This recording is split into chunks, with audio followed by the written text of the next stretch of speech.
কয়েকদিন আগে সিরাতুন নবীর একটা প্রোগ্রামে আমি ইমামদের ব্যাপারে কিছু কথা বলেছিলাম। তো সেখানে আমার মূল কথাটা ছিল ওই ফ্যাসিস্টের সময় যে ইমামরা বিশেষ করে আমাদের হক্কানি আলেমদেরকে ধরার ব্যাপারে, বিভিন্ন রকমের কষ্ট দেওয়ার ব্যাপারে সহযোগিতা করেছে, তাদেরকে এখন বের করতে হবে। তো এখানে দর্শে নিজামির কথা এসেছে, আমার ভাইয়েরা হয়তো মনে দুঃখ পেয়েছেন, আমি ক্ষমাসুন্দর দৃষ্টি আকর্ষণ করছি। দর্শে নিজামির ভাইয়েরা বরাবরই দেওবন্দ কোরবানিতে আজাদী আন্দোলনের শ্রেষ্ঠ ভূমিকা পালন করেছে, এটা অস্বীকার করার কোনো জো নেই।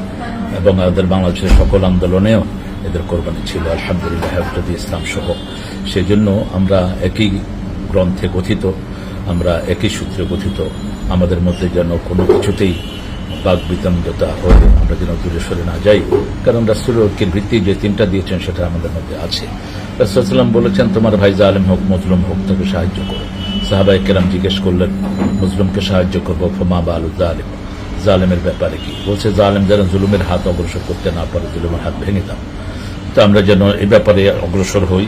আমরা প্রত্যেক ওলামা হযরত, বিশেষ করে আমাদের দেশের দর্শে নিজামি, আলিয়া, যত মসলকের যত ভাইয়েরা আছেন, আমরা যেন সবাই আল্লাহর কোরআনকে সামনে রেখে, রাসূল সাল্লাল্লাহু আলাইহি ওয়াসাল্লামের সুন্নাহকে সামনে রেখে আমরা অগ্রসর হতে পারি। আল্লাহ সেই তৌফিক আমাদেরকে দান করুক।